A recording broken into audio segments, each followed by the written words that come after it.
চাঁদপুরে প্রথমবারে অনুষ্ঠিত হয়েছে ঘুড়ি উৎসব এবং প্রতিযোগিতা। সেই প্রতিযোগিতায় নানা বয়সী মানুষজন অংশ নিয়েছেন এবং সেই বর্ণিল আয়োজনে সাক্ষী হলো চাঁদপুরের অসংখ্য মানুষজন, যেটি অনুষ্ঠিত হলো চাঁদপুর শহরের ডাকাতিয়াপাড়ে।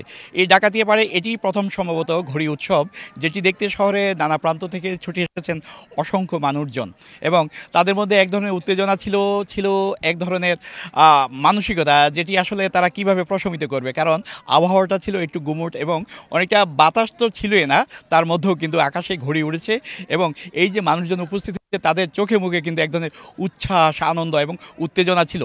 এত বড় বড় ঘুড়ি এই নদীর পাড়ে এতভাবে সুন্দরভাবে উড়াবো তা তো চিন্তার বিষয়। তাছাড়াও কি সুন্দরভাবে যে আমি ঘুড়িটি উড়াচ্ছি, যে আপনারা দেখতে পাচ্ছেন আকাশে এত কোনো বাতাসও নেই, তারপর উঠছে। বাচ্চাদের সাথেও ঘুড়ি উড়িয়েছি।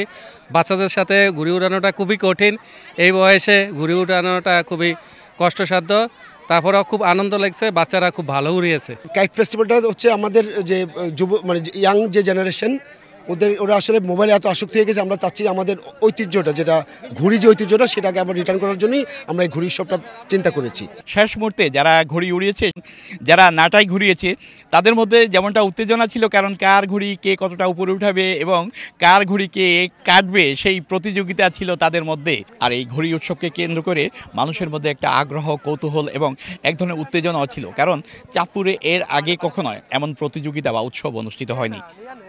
আর সবশেষে এই উৎসবে যারা অংশ নিয়েছে তাদের মাঝে পুরস্কার বিতরণ করেছেন চাঁদপুরের জেলা প্রশাসক মোহাম্মদ মহসিন উদ্দিন। ফারুক আহমদ, সময় সংবাদ, চাঁদপুর।